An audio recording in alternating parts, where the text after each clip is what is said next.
Okay, hello, it's me.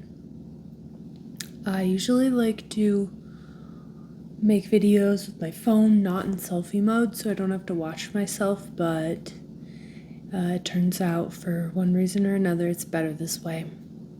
So it's gonna take me a minute to get used to it, but this is a video that I've wanted to make for a long time.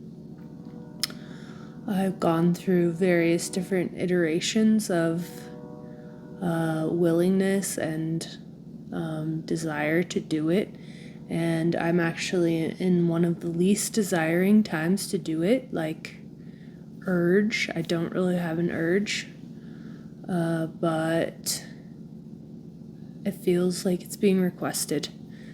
So I'm going to make this video. I don't know who's going to watch it. I don't know exactly who I would hope would watch it. And if I'm being honest, I'm a little I'm in a place where my relationship with the other or you, some person, especially when it has to do with making content online, which allows the viewer to be sort of anonymous and unknown. So being a person that definitely tailors my conversation and information to the people that I'm communicating with, it is odd and different to not know who's receiving it. But I'm not sure that I need to know exactly. And definitely with relationship to the internet, but outside of that too, I have been experiencing I experience loneliness, but I've just been experiencing a lot of solitude in the last while, and whether that is extremely literal or less so doesn't matter. I've been experiencing the feeling of solitude, and a lack of known impact, except for with people that are very close to me. But beyond that, friends or people online, I don't know what my impact is. I don't get a lot of feedback, or when I do get feedback, it's often feels quite strange. Like things that I would have thought people would want to relate with me about, I get crickets. And sometimes when I post things about emotions or sadness or things like that, I get more responses, but not always in a way that I feel resonates with me. So it leaves me to be in a bit of an echo chamber with myself around communication and what to share, what's relevant, and why I'm doing it at all, and if I should, being that I don't get a lot of responses or ones that are resonant. So it's odd. And I definitely have already admitted I don't exactly know who I would want to see this, but it is truth for me. It is my truth in this moment. And I think my past self would have liked to see this. I do also think that it's a bit controversial, and there are different people in my lives who may or may not see this, who would rather that I don't have to share things like this, or will be confused about why, or just will have to think things about me, which I, for effectiveness or not, have often tried to avoid in my life. But I live in this, for now, in this world that feels like solitude, and the truth for me is so important to who I am and how I live my life, and it feels a bit out of context for in the sphere of others, because I don't talk about these things that often, and I don't I've avoided negative or confused feedback in some ways, or if I thought people wouldn't understand or they would critique it, I would not bring things up, because there's a lot of different stories going on. But it's like, why say something that might change later, my opinion, my truth. Why say something that I don't know if anybody cares? Why say something that I know there are varying opinions on? Or why repeat things that I've learned from other people that I don't have firsthand knowledge of? All kinds of reasons to just keep it to myself, and I'm fine with that. However, I just feel like maybe later, maybe when I'm dead, maybe later, someone will want to watch this and it will mean something to them more than just a reason to think I'm brainwashed or weird or corrupt or unnecessary or crazy, or all the judgments that I project onto others that come from myself. So, without further ado, I'm gonna talk for a while about some processes of realization that have happened for me, and some things that feel important and have impacted me deeply. And always I have to give the disclaimer that I'm always changing, and consciousness and awareness and information is, in my experience, not linear. It does build on itself, but I'm willing to be changed and to learn new things, or have new realizations or insights, or have my biology change in a way that makes my previous understanding of things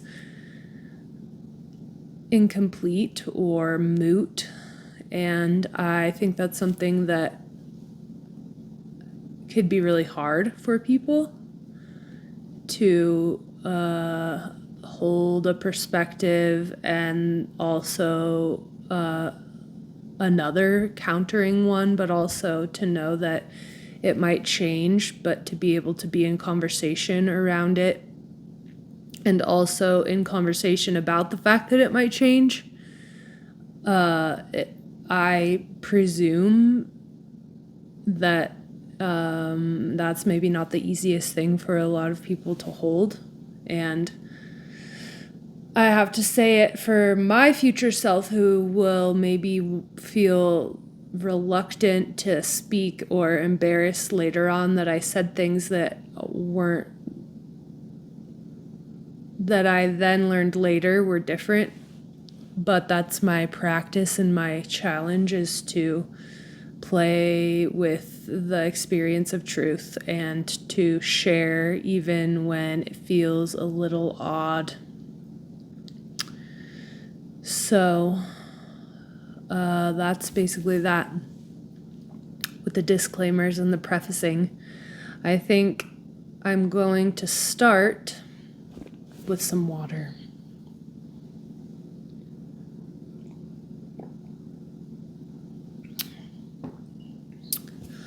I think I'm going to start with sharing a vision that I had when I was in the rainforest with the Ashwar people, partaking in ayahuasca for the first and only time when I was 22. I'm 34 now. There was an Ecuadorian guide on our tour that I was talking to the morning after as we were sitting on this cleared out dirt plateau in the rainforest, very unique, with this village, asking him, thinking he runs tours into the rainforest all the time and learns with the Ashwar people, thinking, like a lot of people I know, he had probably taken ayahuasca many, many times. And so I was asking him, when was the last time you did it? How many times have you done it? He said, just once. Yeah, I did it just once, and what was brought to me is still present. So until it is no longer, I don't feel the need to do it again. And that's not to judge other people's paths at all. Everybody has their own path, and I respect that.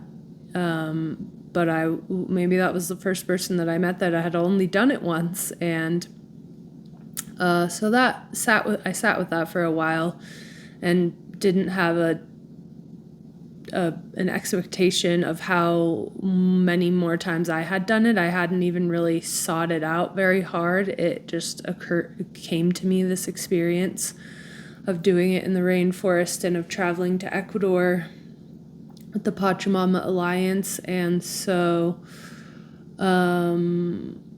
yeah, this is so being that it's been 12 years now since I was in the rainforest.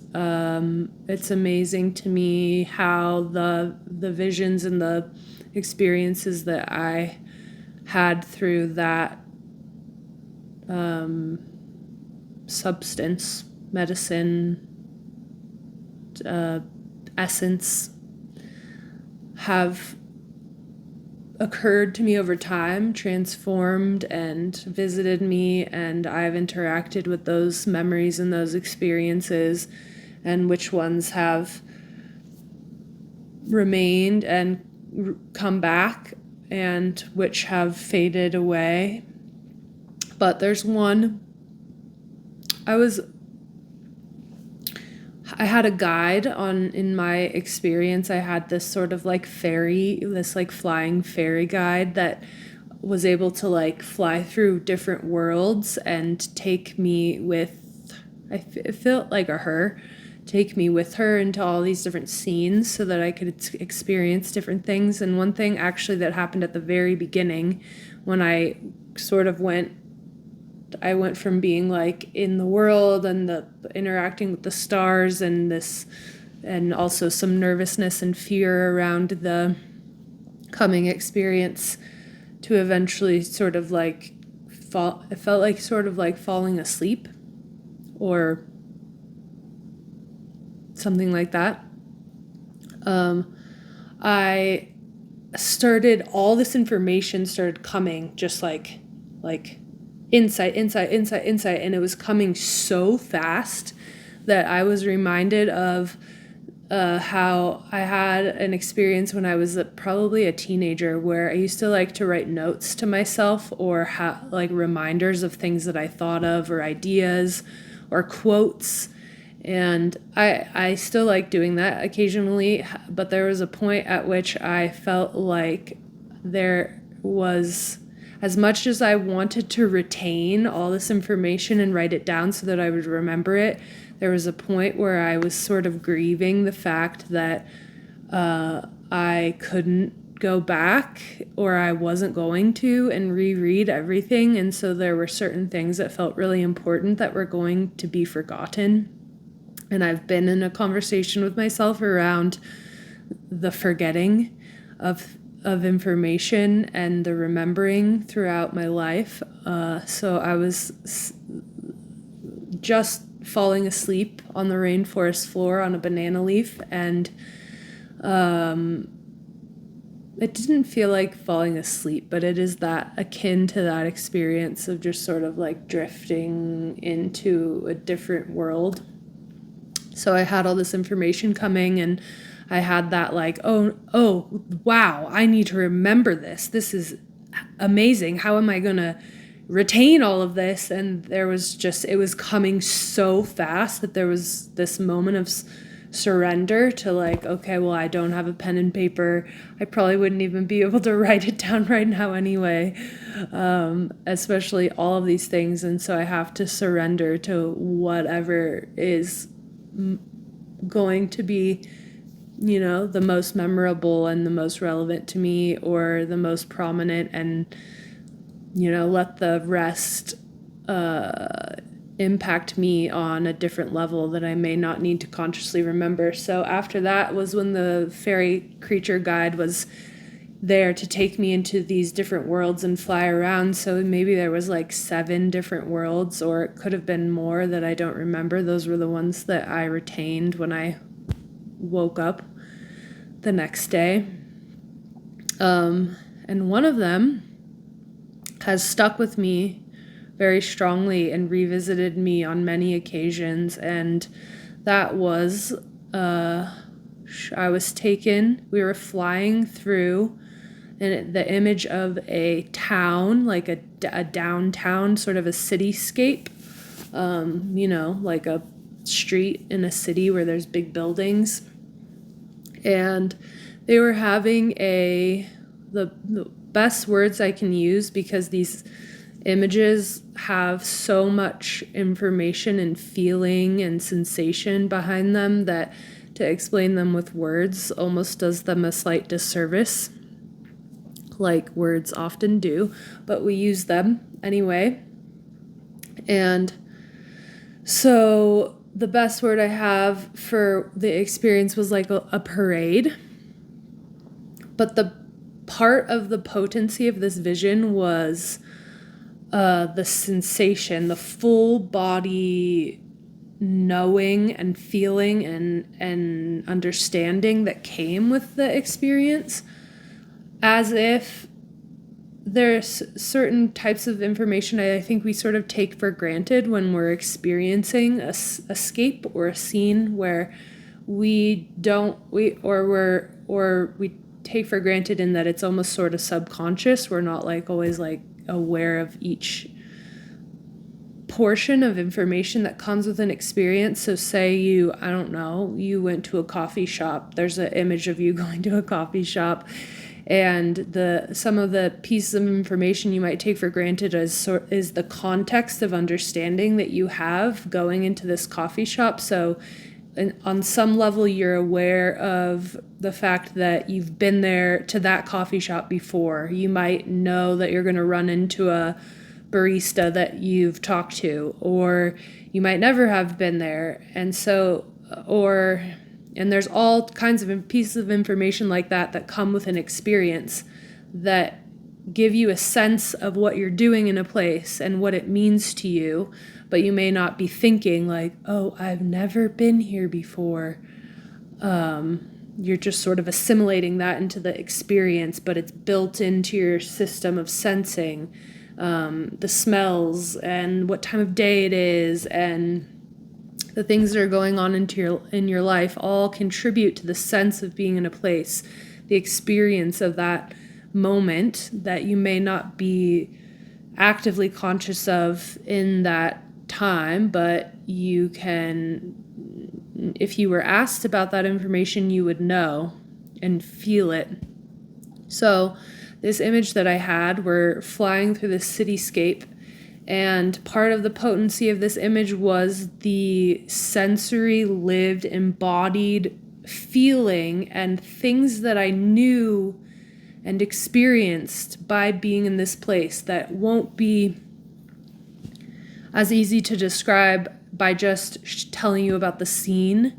It was also a full body sensory experience of what it was like to be in this place and time. So we were flying through this city and there was a parade,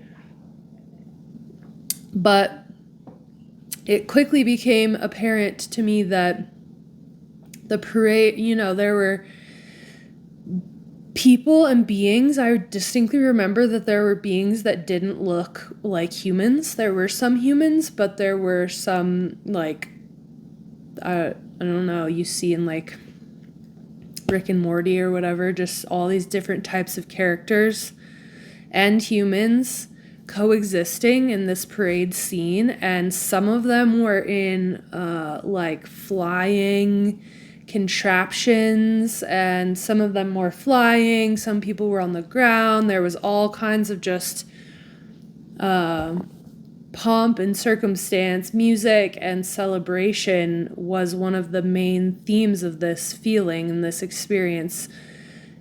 We were experiencing the epitome of a collective of beings, all not necessarily the same type or kind or understanding, together on a city street that looked like what you would see in all kinds of different vehicles and in all kinds of different,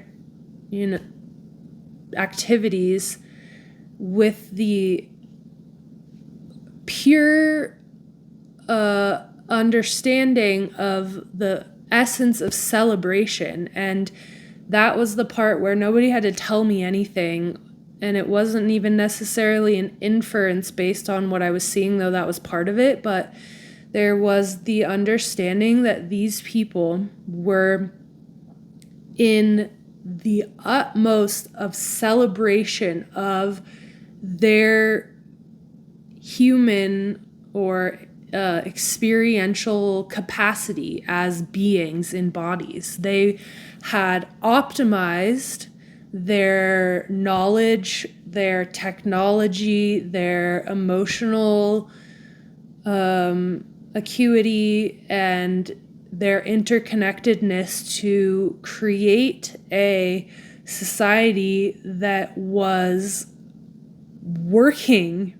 It was working, and I'm going to cry probably multiple times in this video, but this vision was so powerful because of the full body experience of something that I have not consciously experienced this lifetime, but on some level have deeply craved, of the collective shared experience of celebrating who we are, and a full or much more full awareness and utilization of our power and our majesty as creators of a reality together, and what it feels like to share in consciousness and awareness the beauty of that optimization and utilization of our skills and our powers and our gifts and our technology.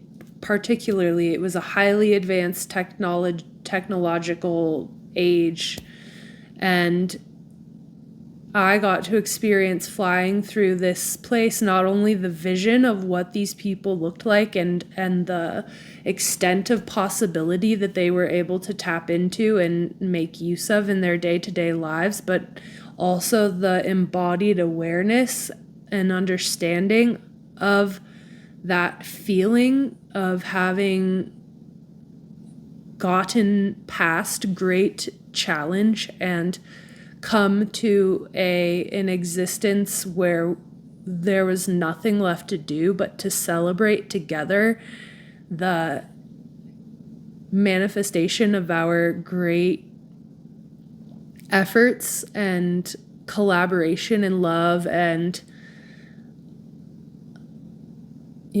utilization of technology and opportunity and materials. And that was it. We flew through that experience and flew out onto something else. And that is a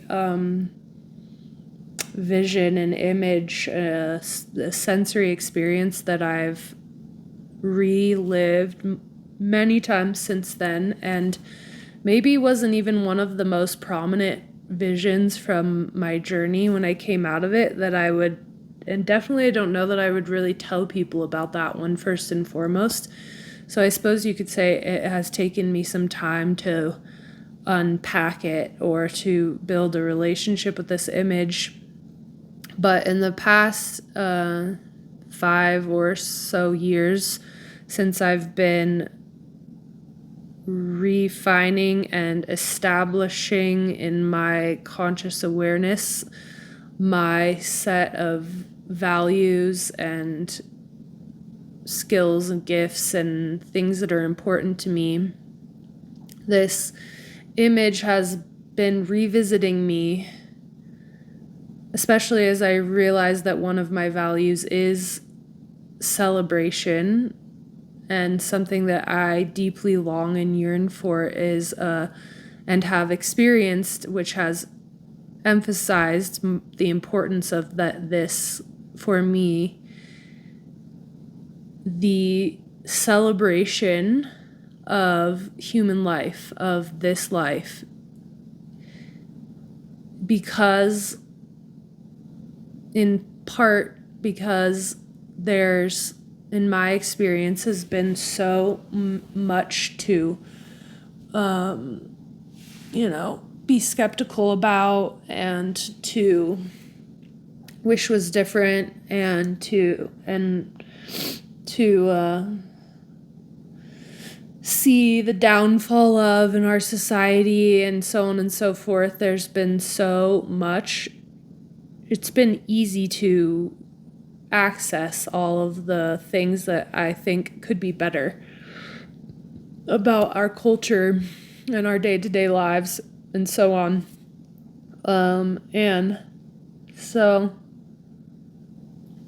But I've gleaned over my life the great joy of honing in on what is actually possible for us and to be in a state of celebration for our capacity and our great potential and our skills, and there's a word I'm looking for that I'm not finding, but celebration is one of my values and things that's important to me, to be able to celebrate openly the gift that is experiencing life, regardless of the tragedy and suffering that is, or it just beyond the tragedy and suffering, withstanding this tragedy and suffering that is around us all the time and in increasing potency.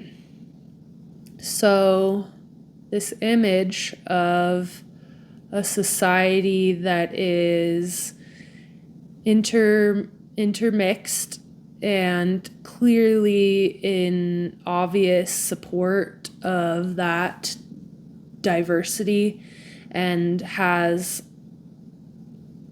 transformed their own awareness of their capacity to be able to optimize their lives in an apparent and very powerful way is such a beautiful image of celebration. And so, yeah, that vision has been visiting me more and more, and also as a sort of like North Star kind of guiding light, touchstone image of a world that may seem so different than ours, and almost like I brought up a cartoon as a metaphor for it, that like, oh, that's just some made up thing. But I've also been so curious in my studies of like philosophy and spirituality over time about this theme that I've seen in lots of people around the desire for world peace in so many words, and how I think that I encounter a lot of people that may have that desire and longing, but then, there's so much war and has been. And that has been sort of confusing. Like, why would we crave peace in a world that inevitably wars with itself, each other, across cultures and people? Why would you want something that has never seemed to have been and seems very far from what we're capable of? I mean, it's a beautiful image, but it feels very outside what I have seen in my lifetime here. So I've been in that conversation with reality. Why is this recurring vision of world peace, a peaceful world that I also would like to for people not to have to go to war or to not, fight and kill each other out of spite or differences, cultural differences, ideological differences, and so on. So there's been that in my awareness for a long time, the idea of peace and how it seems unattainable and almost sort of irrelevant to what I see as human nature. So why is that idea so sought after? And so there's that, and the vision of a great celebration for the optimization of our potential in collaboration with others. I'm running out of battery. So I think I'm getting to the next part of what I wanted to bring to light here today, which is, so that's one sort of scope. So we're going to talk about aliens. And for better or for worse, yep. So on the topic of aliens, I have never thought that we were the only beings in this general area of space. I haven't had any direct experiences to show me that I can remember, or any specific opinions about what that means. But I always thought just like how strange and silly to think that we're just the only conscious evolved life in a great deal of space. That just never really made sense to me. But that was about as far as it went for a long time, more or less. I'm open to information without taking it on as my own. So, in the last bunch of years, I started witnessing more specific information that felt like it was ready to be chewed on by my existence. And there's a sort of a common story that I've heard from a number of different people about the history of our planet. And I wasn't quite sure if I was going to go into that story, but I guess I'll give just what my understanding of the general points of a story that I've heard. And it just it impacted me. Whether or not I'm going to say that we know, or that I can say, being that this is sort of secondhand information rather than any conscious in this reality memories. So I sort of think that we have memory and experience in different realms at the same time. So the one that is here in this moment right now in this box doesn't have any specific memories of at this time of being involved or knowing, having memories of things that have happened, historical events in this regard. But when I started hearing this story from multiple different people, it struck a major chord with me. And so I'm willing to entertain it and call it truth as lives in my body in this moment, and have that be only part of the reality, and maybe find out later that there's more to it or different ways of seeing it. But it's something that deeply impacted the way that I live and who I am to myself and to the world around me. And that story is as follows. I'm going to make it super brief because I am not the most informed about this topic. But as the story goes, this planet, before humans as we know them today were here, this planet was, going on its natural evolutionary way with animals and plants and so forth. And there had been various different alien races, other planets that had been sort of coming and going for different reasons on this planet, one of which is a particularly maybe sort of like more of a warring type of culture, in the idea that all the different worlds have different species, different creatures that have different frameworks for how they exist, the things that are important to them, the things they need to live.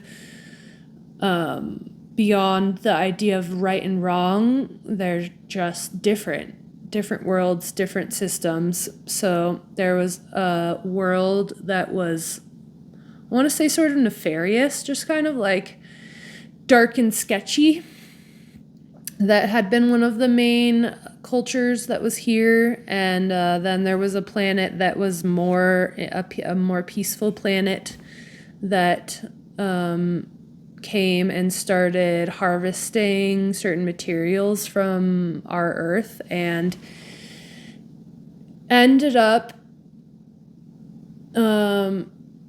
enhancing the most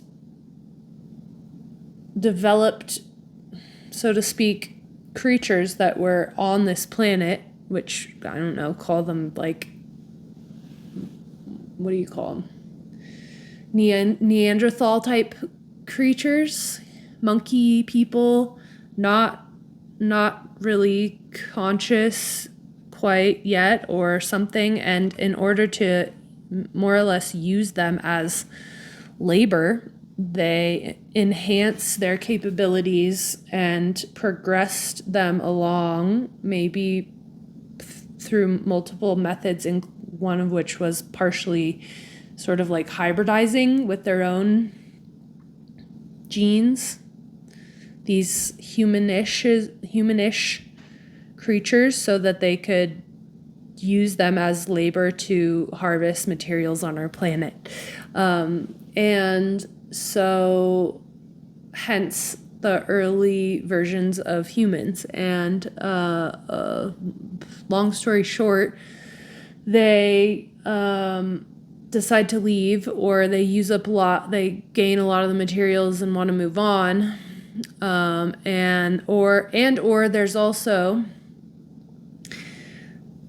a piece of information that's important, which is that there are rules and inherent sort of laws of the universe or our galaxy that govern the existence of the beings within it. And one of them is free will, that you cannot you cannot override the free will of another being, that that's one of the fundamental laws, that you have to respect the free will of all other beings. So in a sense, that gives the opportunity for really different types of beings to coexist in a universe that may not see eye to eye as far as their structures and governances, but they're willing to uphold a few select laws to coexist side by side without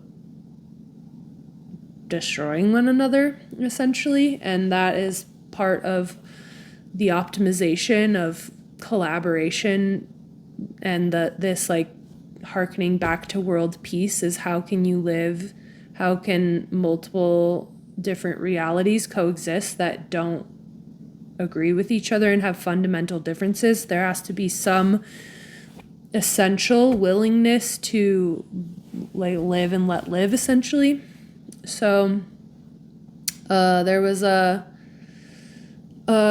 some sort of controversy or conversation going on around whether or not the enhancement of human-ish people for the use of labor was or was not interfering with their free will. And that later, I think we'll get to the part where it becomes relevant how you can then sort of manipulate that system of free will interference by, instead of taking away people's power, you learn to manipulate them so that they will give up their own power by their own free will. So that's gonna weave in. So they were either asked to leave or they decided to leave.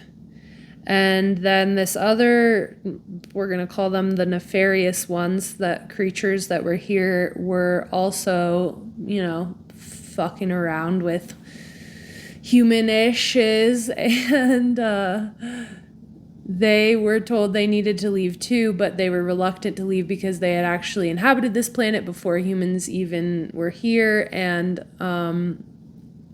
they said they didn't want to leave, and so they were just asked to go into hiding. So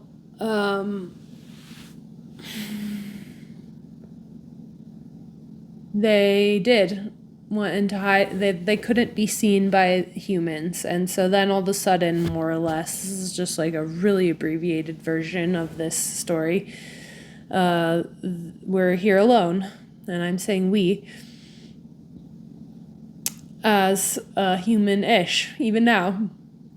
We're here to play out their destiny, their lives, and then become more and more conscious, and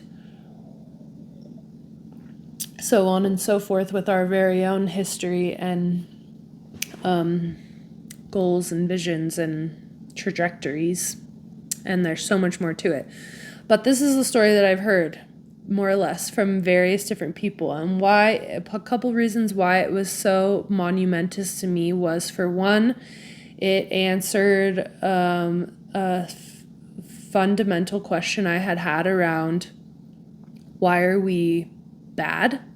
Not bad, but why do we do things that, if we love and we want world peace and we really just want people to get along and cultures to stop fighting, then why do good people do questionable things that even they or we don't understand about each other, Why is there the desire to destroy other people? And whether that's on like a huge level, like destroying rainforests or other cultures, genocide, or just on a personal level.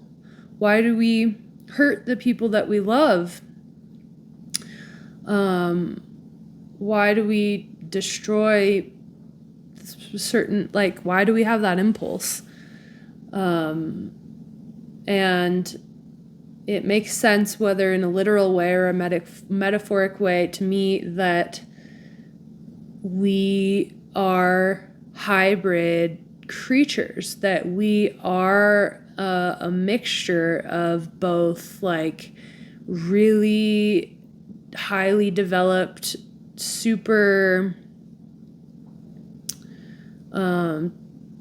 intelligent beings mixed with, in various different degrees, something that is dark and shadowy and enjoys destruction and despair. And so in this storyline, we are a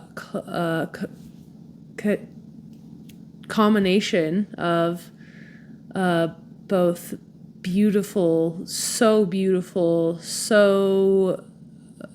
so much high epic potential, and something really dark and destructive.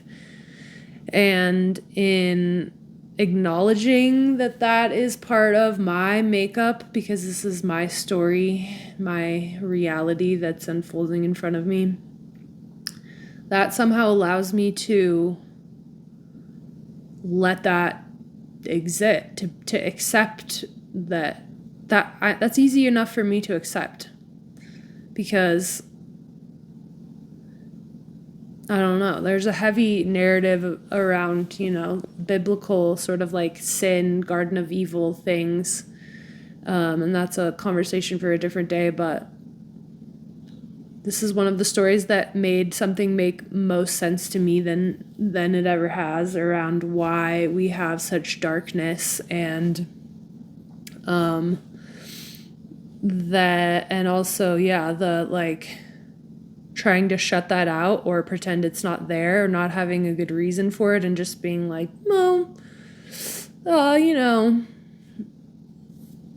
mammal brain, or just, people get jealous. That's quite a tangent, but I don't know. Nothing ever really made as much sense as that to me. In addition to the fact that we have a very strong, I think, theme of enslavement and a deep retaliation, yearning for retaliation of evil and wrongdoing, and our power being taken away from us. A victim story, a deep story of victimhood, that we were abused for our bodies and our labor skills, and treated like lesser, and in ways we were lesser developed, intelligent beings that could be easily manipulated for other more developed cultures' purposes. That makes sense to me. Why do we enslave other people? Why do we have that as a theme of our world, where we're exploiting other humans so that we can have what we want? It's just an age-old tale. And we have a lot of anger around that, and a lot of like power struggle to acquire our rights back. And checking my battery again, 9%. My microphone plugs into my battery port, so I don't know what I'm going to do. But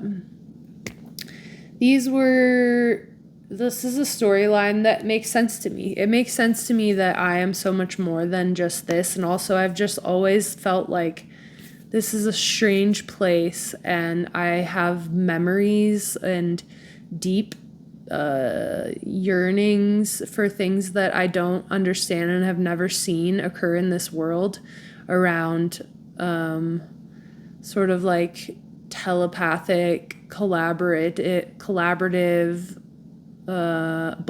feeling of belonging that I've never seen reflected in this world. Well, I have later on, but just these yearnings for a different type of existence, kind of like the celebration, the vision of the celebration of just like, why would we be here and just be so drab, like strip malls and trashy places. Like, I know that's a judgment, but why?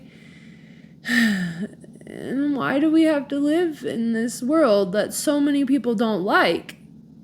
That makes no sense to me. Like, why do we do such counter things to how we talk about stuff? That makes no sense to me. I'm sort of getting like, there's so many thoughts going on, so I can see I'm getting a bit ambiguous, but it's all just to say that I haven't always felt like I really got this world or really could believe that this is the type of place that we came up with to create. Being who I am and knowing what I know, like, I've experienced such more epic things that I can't really find examples for in this conscious life. And so where did those come from? And why do I yearn for something so extremely different than what I see in front of me when I'm driving past a strip mall? So this story of having come from another place, multiple other places, and being a part of a society that is actually utilizing their great potential and still existing within a paradigm of structure that confines some outcomes. So it's not just like, well, that's just getting complicated, but there's still nefarious characters is what I'm saying, but there's also a set of rules and understandings about free will and self-actualization. No, because you already just know yourself, you know what you're capable of, and so you can create a world that actually feels. There's an understanding that it is utilizing resources and allowing other beings and creatures that are just like you to have same access to those resources. So, trying to rein it in a bit. So, yeah, I have always had, and also before I started hearing stories about the history of aliens and humans, I've had these experiences a lot of times of being like maybe when I went to the rainforest, for instance, there's plants there that are so amazing and breathtaking in a certain type of way. Or sometimes I've witnessed mushrooms growing where I'm like, gosh, if anything was an alien that was here in a way that we were allowed to know about, it would be this freaking mushroom. Like, this is otherworldly. This is like a conveyance of consciousness in a way that is beyond my understanding or ability to explain. And so, oh God. Okay, so I accidentally knocked my whole phone over. I took it as a sign that it was time to give my phone a little charge, but I didn't give it very much, so we'll see how much farther we can get on this already long video. But I was talking about mushrooms and them being aliens that I always, in my like that sort of inkling that I had when I was young, that we definitely were the only beings out there, that I kind of just intuitively knew that we weren't ready to know the truth, and that if alien consciousness was around, that they definitely already had been here slash knew about us slash it wasn't a matter of they like hadn't found us yet and that's why we felt like we were alone, but that they probably were already here just in a way that we didn't understand.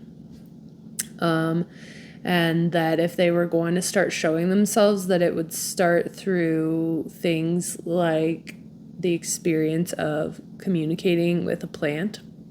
I don't know, just throwing that out there. So, yeah, I guess I also just never really had the sense that these different beings were a threat to us, or I always maybe just assumed that maybe some might be, but wasn't like as soon as they arrived here that they were just going to kill us or that we should just kill them. I don't know.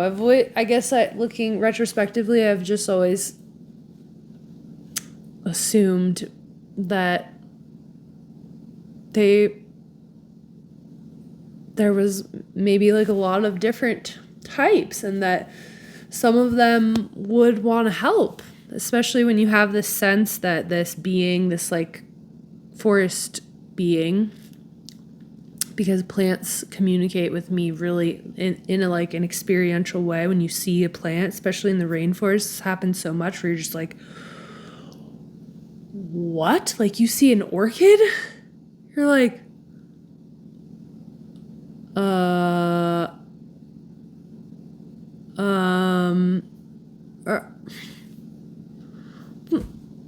what are you trying to tell me? I don't know. I feel something about seeing you.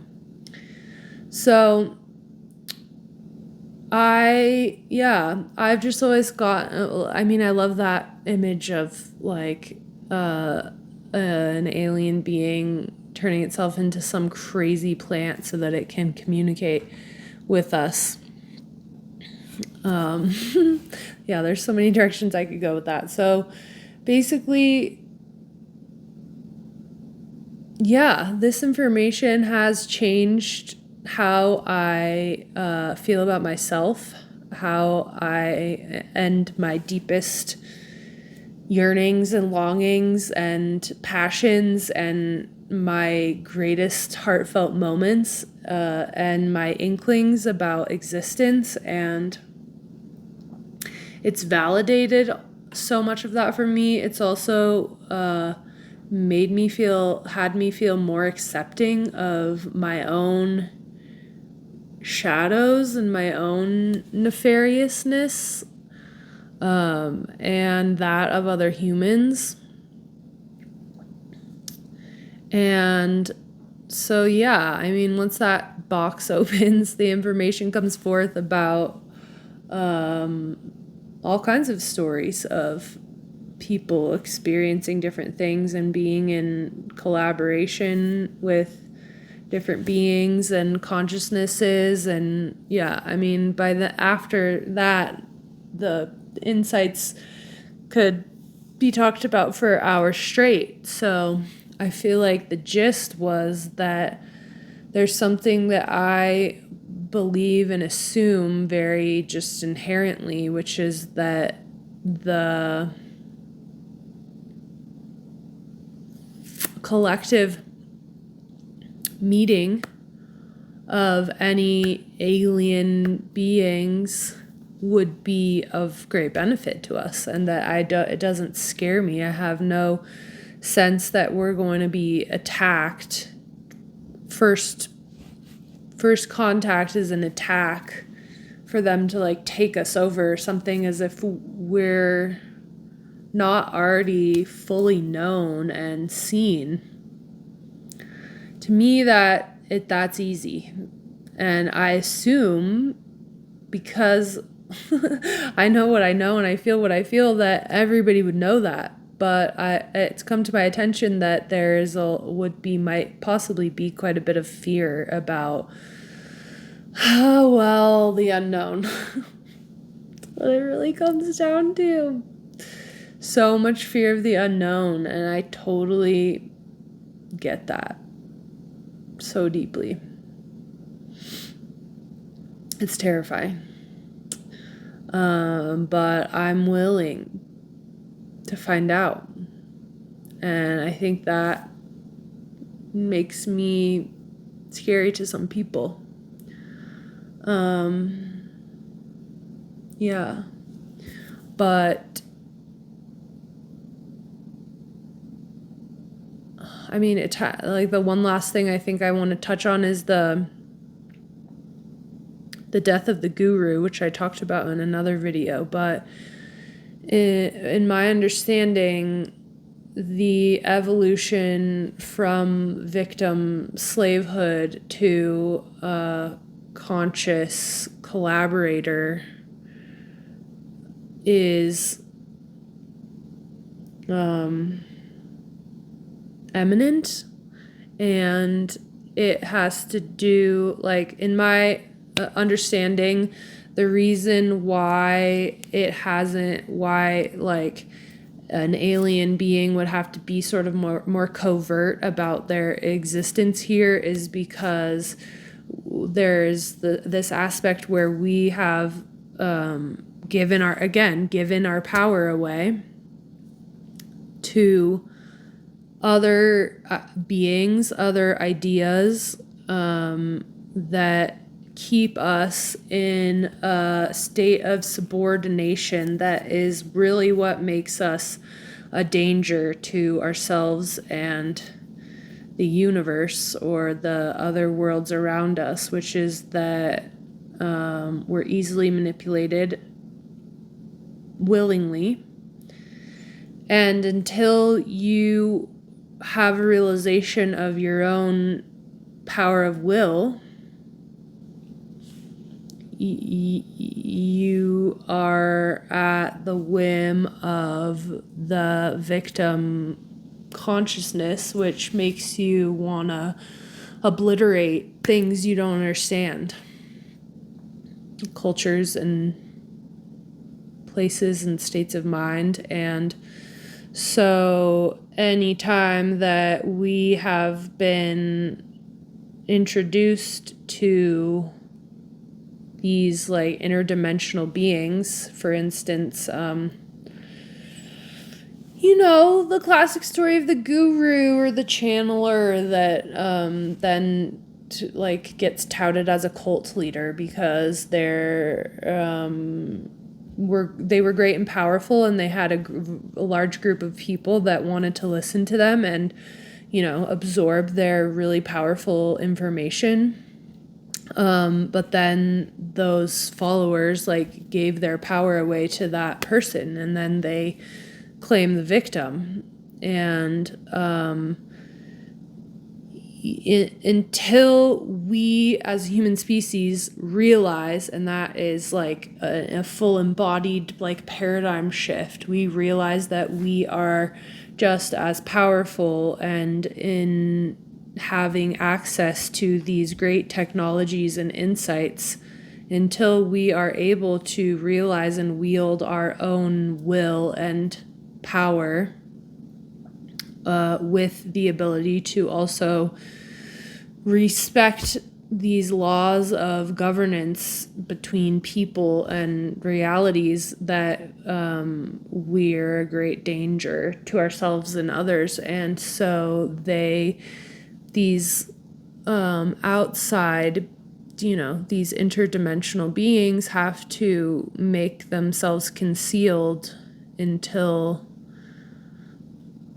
we don't give our power away to them as if they are a guru that knows better than us. And luckily we're in a world where we're moving out of the linear, this equals this, you must do this to get here, more into a sort of quote unquote quantum realm of understanding that I wouldn't even be able to begin to put into words, where each vantage point, each being is its own vantage point that deserves inherently its own it's respect and honor for its unique vantage point and abilities, and that eliminates the guru complex ultimately when you're willing to greet yourself in what you are and acceptance of what you're working with, rather than adhering to somebody else's ways of doing things, or saying you need to do things, or religious doctrines and so on and so forth. I feel like I could have put that a bit better, but the point is that in the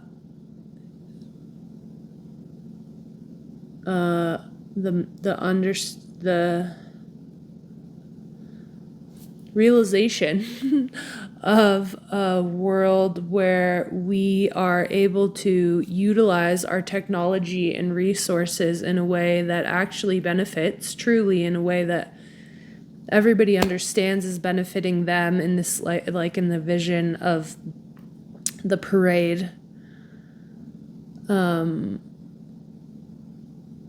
It is collaborative, and it honors each being for who they are and what they are, and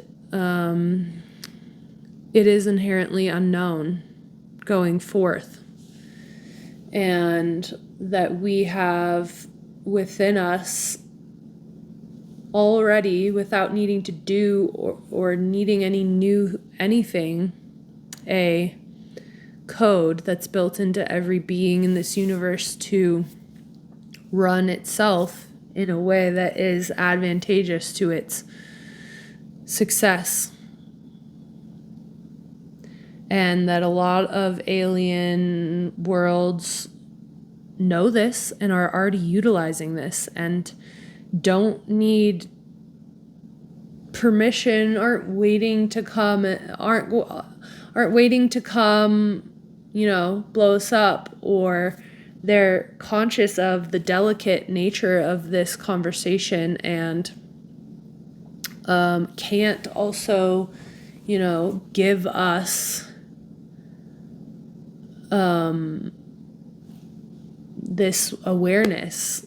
Like, they've tried and they have helped us in a lot of ways already, but they can't give us the ability to enact our own will, because of that free will, rule or principle. And that's the only way that it will work for you anyway, is a self manifestation of willingness to open to your own innate power and insight and access the wealth of knowledge that is available to you at any moment.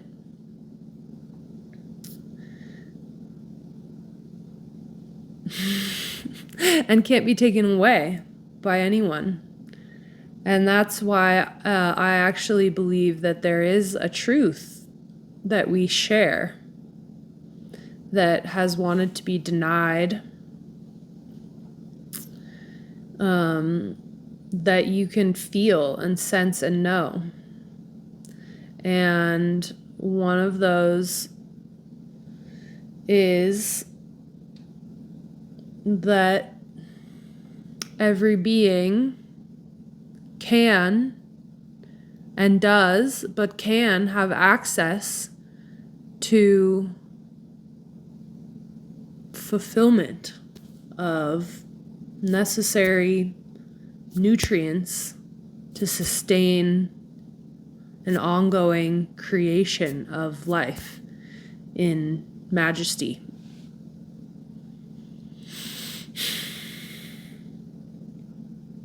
So, yeah, I could just feel like I'm talking on top of this thing that really is so deep and all encompassing, and I'm not even I think that's the hard part for me about not knowing who's there and not being in the room with somebody and having this actual, like, undeniable connection that allows the transference of these images and concepts, that I then sort of have to play in the amorphous as to try to, like, touch on things but not trigger too much doubt that weaves itself into my logic, keep it sort of vague. So, the invitation that I received to speak about the fact that this is deeply impactful to me and an integral part of who I am came from the string of maybe some sort of reassurance that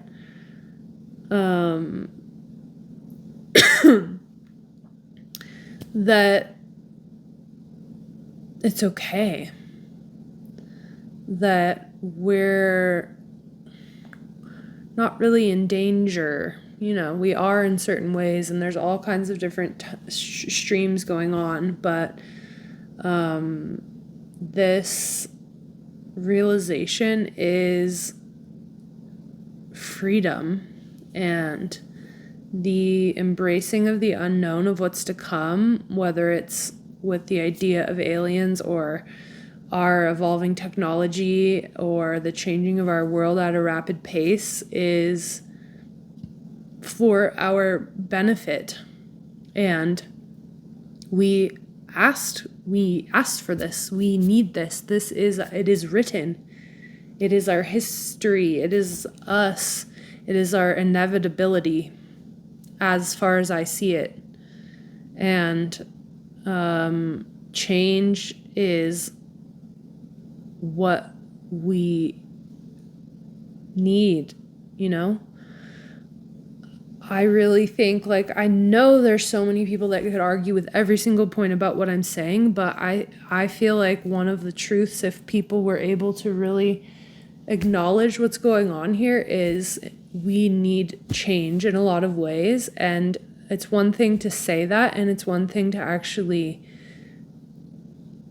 allow the change to happen and to be in the unknown and the fear of danger, and to still say yes to that unknown. It's gonna be okay. It's good. It's what we need. It's what we wanted. It's who we are. And for me, in my experience, that has changed everything about my inner unshakableness, because I'm willing to see what I'm working with, and I'm willing to hear hard truths that shake up my systems and ignite uncertainty and doubt. And I know that in the moment I will be provided with what is needed in order to have the most benefit to the realization of myself and the celebration of our existence, because that is what this existence is doing. Celebrating itself. And the more that we deny or push away or try to cover up what is, the more complicated it gets. The more we're willing to accept what we're working with and who we are, and acknowledge that we have access to what we need, even if we don't know what that is or how right now, in every single moment, it will be revealed. That's my truth in this moment. And I feel the call, that question that's like, well, how do you know? Or that's nice for you. that's my truth right now. And thanks for listening. I don't really have anything else at this moment, but it's quite a big deal to share weird seeming information like that, where on the one hand it's like I think certain people are like, yeah, okay, duh, well, like, who cares, why are you even talking about it? And then there's an assumption that I have that everybody already knows all this and this is just like old news, or I'm just beating a dead horse, or I'm presuming that you don't understand something, or on the far other end, I'm like shaking up your whole, mostly perception of me, and you're not even getting the point. But I don't know, it feels worthy to share. So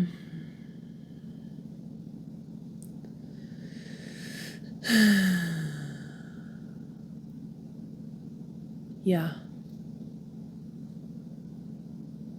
I'm here, living a life in my own little world, and whether you know me yet or not, and whether I think you care or feel me or not, I am experiencing. I'm here.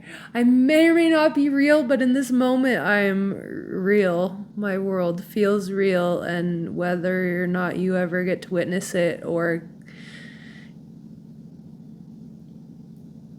understand what I'm working with, I would be so bold as to say that that matters to me, and I appreciate it. And I feel alone here. Yeah. I'm going to keep living my reality. And I'd love to share it with you in a more like direct way than me just talking into the space. Oh, okay, on the last note, I was hearing this story recently that I thought was so beautiful, which is that I guess I'm just gonna tell you that this character who was in this invited to speak at a conference of people studying consciousness, and he was he's not really like a trained scientist or psychologist or anything like that. And so he was doing his talk, and he is a person that maybe sort of like is more kind of like storytelling, metaphoric, treasure hunter, symbolism sort of a person. So he got everybody to come. He said he wanted to something like create a proton, and that they were going to ask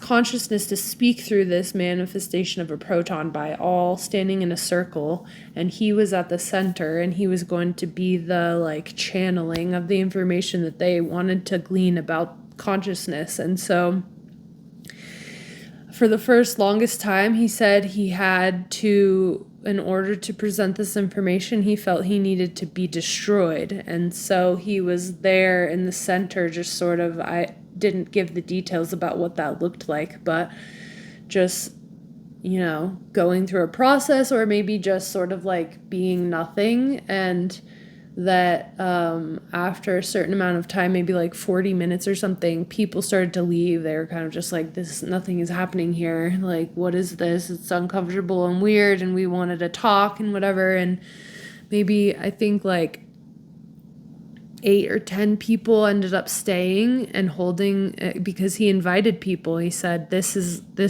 it. Like, we agreed to hold this space to receive this information, and you must continue. Like, I'm requesting that you continue to hold the space for this information that you want to come through. And a lot of people ended up just like leaving after a while, and I think 8 or 10 people stayed. And then for whatever reason, the act of them staying in this space and having that right group of people,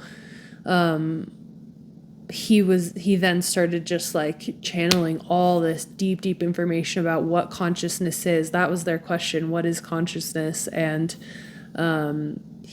I think it lasted for like a couple hours or something.